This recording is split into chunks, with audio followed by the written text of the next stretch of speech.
কমলাগঞ্জ নামের একটি গ্রাম ছিল। ওখানে একজন বদমেজাজি জমিদার ছিলেন। লোকেদেরকে বিরক্ত করা আর লোকেদেরকে পরাজিত করতে ওর খুবই ভালো লাগত। বলো, আজকে তুমি খাবারে কি নিয়ে এসেছো? জমিদার বাবু, আমার বালা বিক্রি করে আমি আপনার জন্য বিরিয়ানি এনেছি। এখন তো আপনি আমাদের জমিন ফেরত দিয়ে দিন। আরে বাহ, এ তুমি খুবই ভালো কাজ করেছো। আরে কি করবে জমি ফেরত নিয়ে?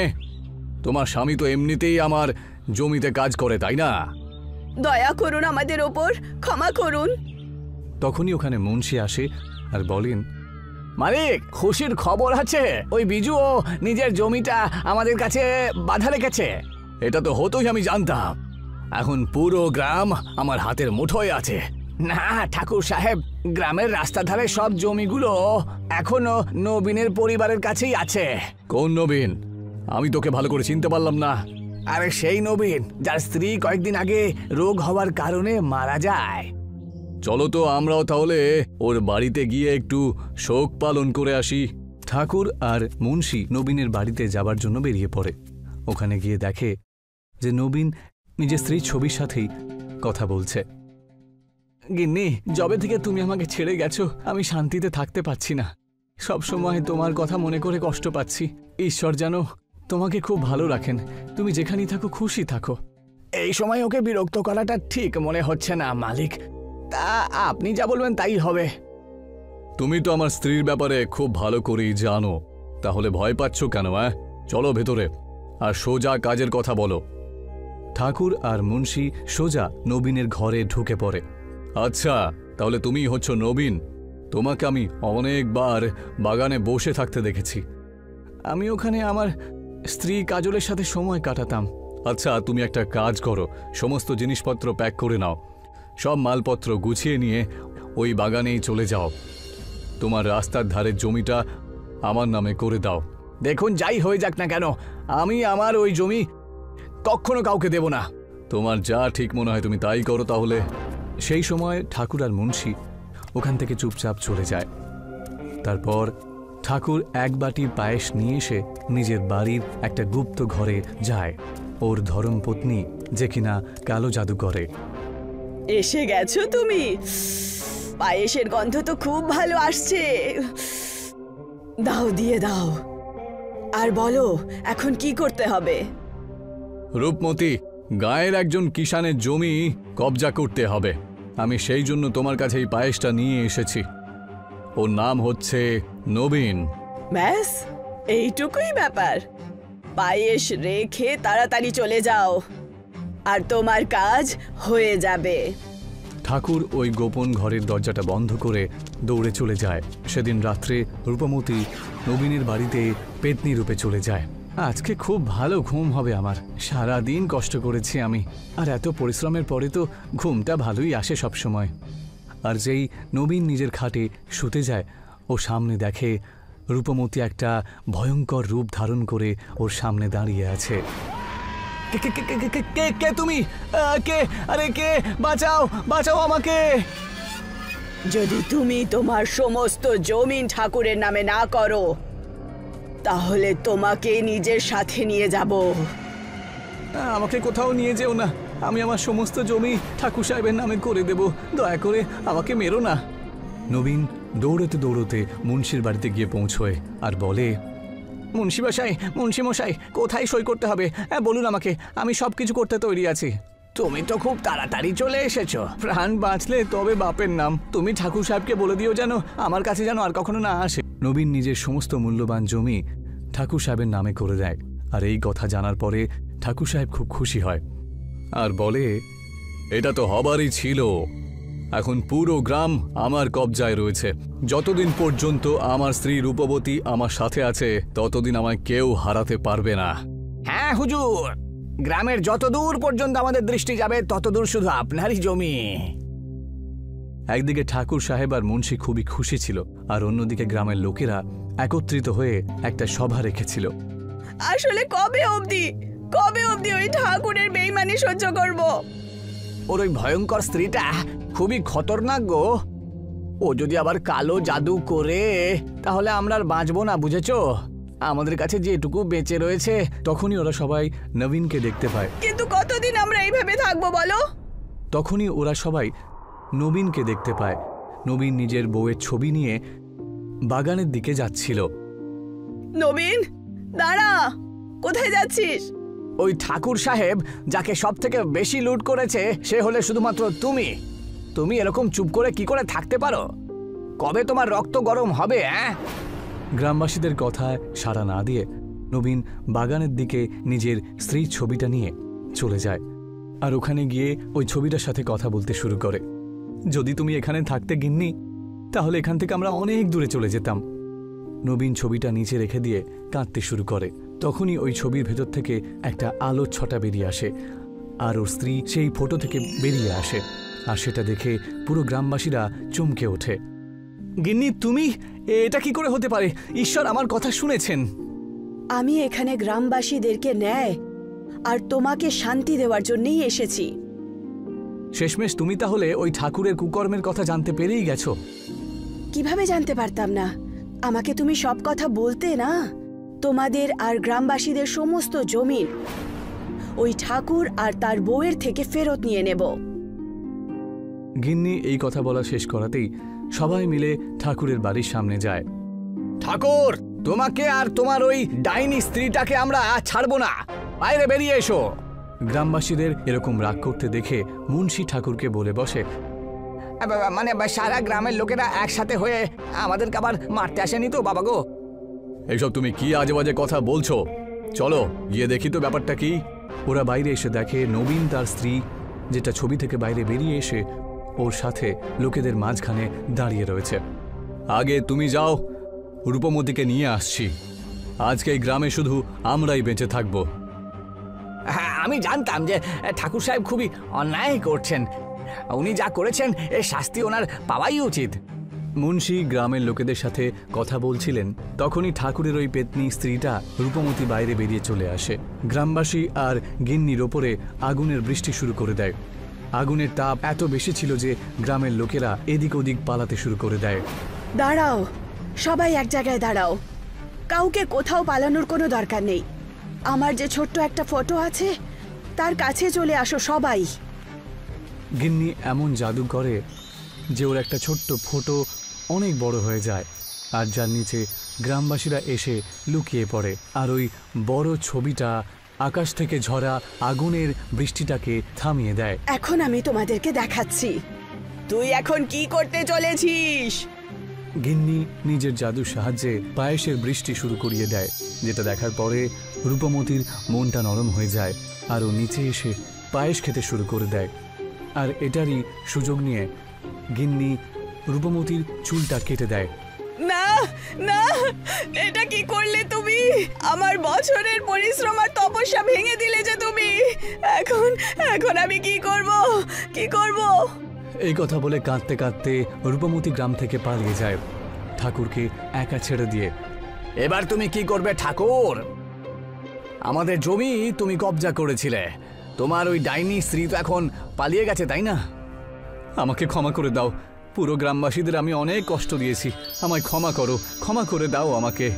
ঠাকুর আর মুন্সিকে গ্রাম থেকে বের করে দেওয়া হয়। রূপমতি আর দ্বিতীয়বার এই গ্রামে কখনো আসেনি আর গিন্নি গ্রামের মানুষকে সুবিচার দিয়ে আবার ওই ছবিতে ঢুকে যায়। আমাদের দেশে যেভাবে 4 ধাম প্রসিদ্ধ, সেইভাবেই শ্রীখণ্ড গ্রাম আর ওখানকার সুন্দর পাহাড় আর ওখানকার দেবতার জন্য প্রসিদ্ধ।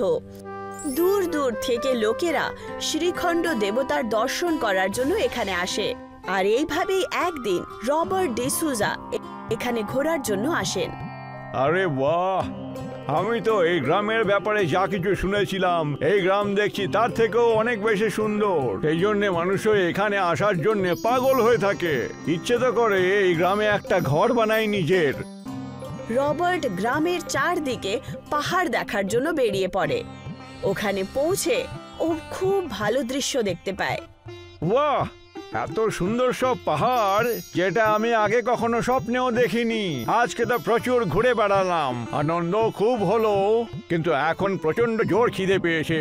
তাড়াতাড়ি যদি এখন খাবার না পাই তাহলে মাথা ঘুরে যাবে। কিন্তু হে ভগবান, যদি আশেপাশে ভালো খাবার পাওয়া যায় তো মজা এসে যাবে।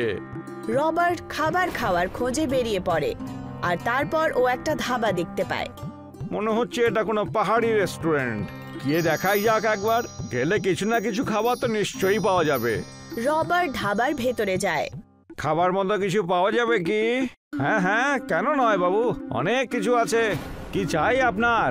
এখানে ভালো কি কি পাওয়া যেতে পারে? এখানে যা কিছু সব তো ভালোই পাওয়া যায়।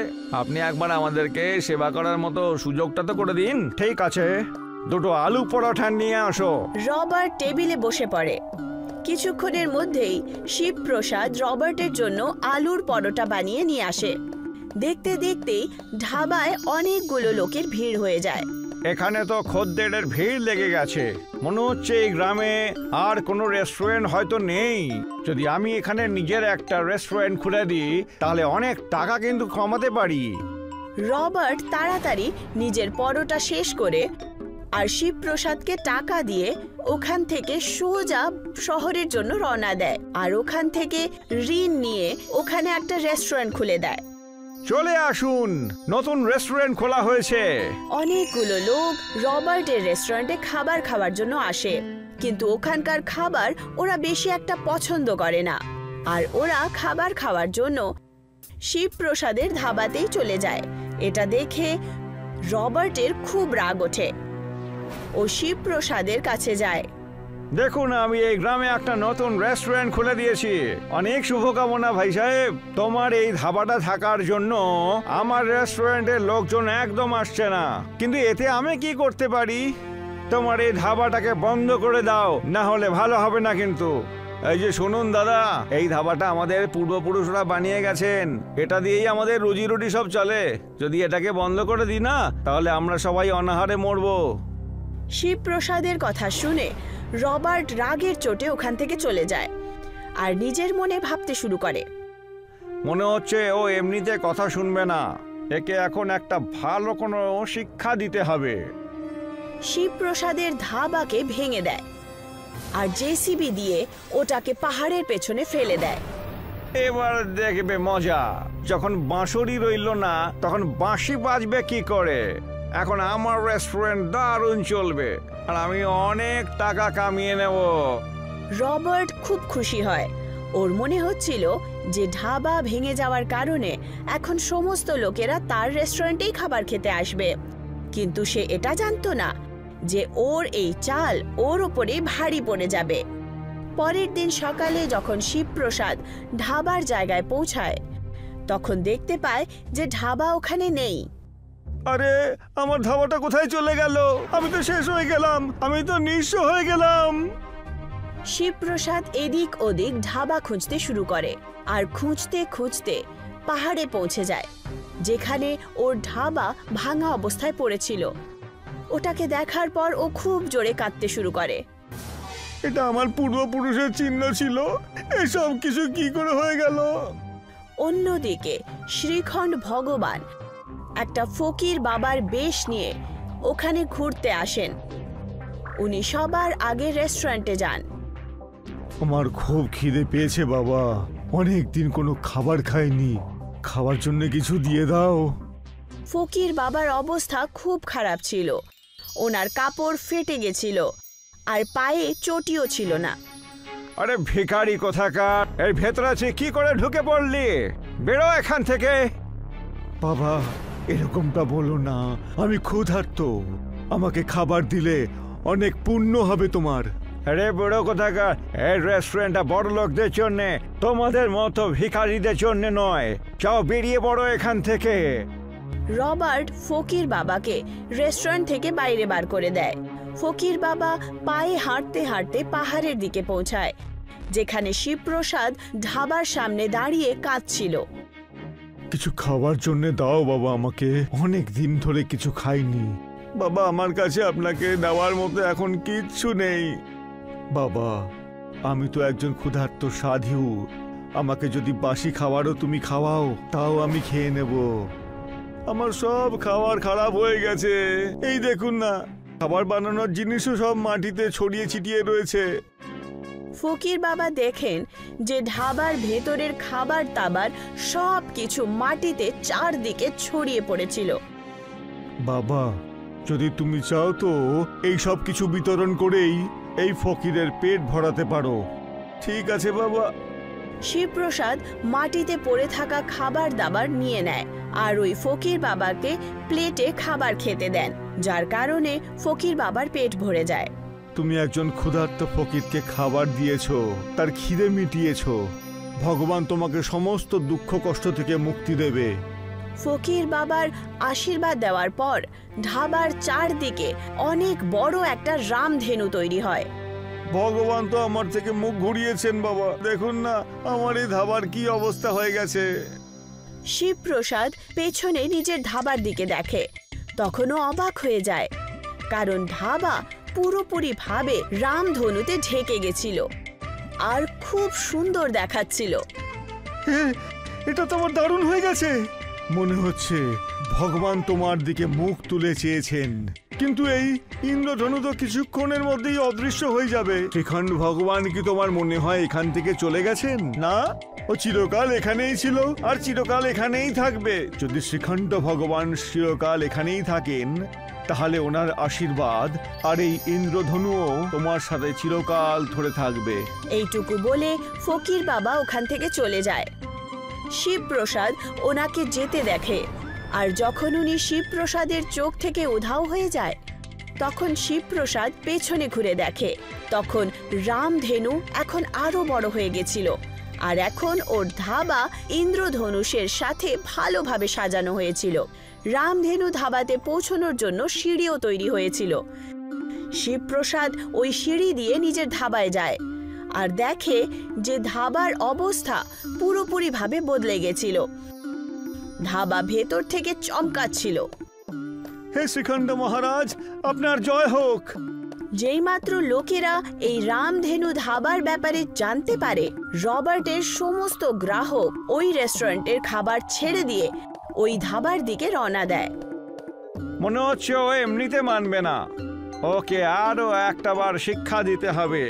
রবার্ট জেসিবি মেশিন নিয়ে ধাবা ভাঙার জন্য যায়, আর যেইমাত্র ওর মেশিন পাহাড়ের উপর পৌঁছায়, তখন সেটা ফিসলে পাহাড় থেকে নিচে পড়ে যায়। এটা কি হয়ে গেল? এরকম চলতে থাকলে তো আমি শেষ হয়ে যাব। গ্রাহক না আসার কারণে রবার্টের রেস্টুরেন্ট বন্ধ হয়ে যায়। রবার্টের অবস্থা দেখে শিবপ্রসাদ ওর উপরে দয়া দেখায়, আর ও নিজের রামধনু ধাবাতে রবার্টকে কাজ দিয়ে দেয়। এখন রবার্টও নিজের ভুল বুঝতে পেরে যায়, আর সেই কারণে ও শিবপ্রসাদের কাছে ক্ষমা চেয়ে নেয় আর মন লাগিয়ে কাজ করে আস্তে আস্তে নিজের ঋণ শোধ করতে শুরু করে। রামধেনু ধাবা পুরো শ্রীখণ্ডে প্রসিদ্ধ হয়ে যায়। বিলাসপুর নামের একটি অদ্ভুত গ্রাম ছিল। সবারই বাড়ি ছিল মাটির, কিন্তু মনটা সবার ছিল একদম খাঁটি। সবসময় সেই গ্রামে হই হুল্লোড় হতো। বেশিরভাগ গ্রামের মানুষরাই শহরে রোজগার করতে যেত, আর মাসে একাধবার তাদের নিজের গ্রামে বিলাসপুরে ঘুরতে আসতো। গ্রামের মহিলারা ছোটখাটো কাজ করে নিজেদের সংসার খরচ চালাতো। আরে কোথায় যাচ্ছ বাবা মনু? বাড়ি ঢুকে পড়ো, তুফান আসতে চলেছে, খুব জোরে বৃষ্টিও হতে পারে। আজ বাবা আমার জন্য শহর থেকে মাটির পুতুল নিয়ে আসবে। আমি ওই পুতুল কাকু তোমাকে কখনো দেব না। কিন্তু ঠিক আছে, ও সোজা বাড়ি চলে আসবে, তুমি আগে বাড়ি ঢোকো, আর যতক্ষণ না বাবা আসছে তুমি ততক্ষণ তোমার মায়ের সাথেই থেকো। ওই সময় গ্রামে মুষলধার বৃষ্টির সম্ভাবনা ছিল। সারা গ্রামের লোকেরা নিজেদের বাড়িতে গিয়ে বৃষ্টি এসে চলে যাবার অপেক্ষায় ছিল। মা, বাবা কখন বাড়ি ফিরবে? আমি কখন থেকে অপেক্ষা করছি। এসে যাবে বাবা, তুই শান্ত হয়ে যাবেস, আর দেখিস ও তোমার জন্য অনেকগুলো গিফট নিয়ে আসবে। কিছুক্ষণের মধ্যেই খুব জোরে বৃষ্টি নেমে আসে। সারা গ্রাম প্রায় ডুবতেই বসেছিল। তখনই মনুর বাবা গ্রামে আসে। এই যে গিন্নি, তাড়াতাড়ি বাড়ি থেকে বেরিয়ে পড়তে হবে আমাদের, না হলে আমরা এখানেই ফেঁসে যাব। কারণ আবহাওয়া দপ্তর থেকে খবর এসেছে যে কয়েকদিন পর্যন্ত বৃষ্টি থামবে না। যদি আমরা এখানে থাকি তাহলে আমাদের সমস্যা কিন্তু অনেকটাই বেড়ে যাবে। কিন্তু আমরা যাবই কোথায়?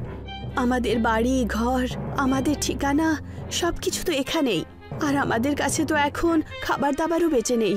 আর এই বাড়ি ছাড়া আমাদের কাছে আর কোনো বাড়ি ঘরও তো নেই। বাবা, তুমি আমার জন্য পুতুল এনেছো নাকি? দেখো বাবা, পুতুল তো তোমাকে আমি বৃষ্টির পরে নিয়ে এসে দেব, কিন্তু এই দেখো আমি তোমার জন্য একটা বড় ডায়েরি নিয়ে এসেছি, যাতে তুমি তোমার নালিশগুলো লিখতে পারো। তখনই বাইরে থেকে গজধর কাকার আওয়াজ শুনতে পাওয়া যায়। এই যে চন্দ্রকান্ত বাবা, পুরো গ্রাম যে নদীর ওপারে চলে যাচ্ছে। যতক্ষণ না বৃষ্টি থামছে ততক্ষণ আমরা ওখানেই থাকতে চলেছি। তোমরা তোমাদের জিনিসপত্র নিয়ে আমাদের সাথে ওখানে চলো।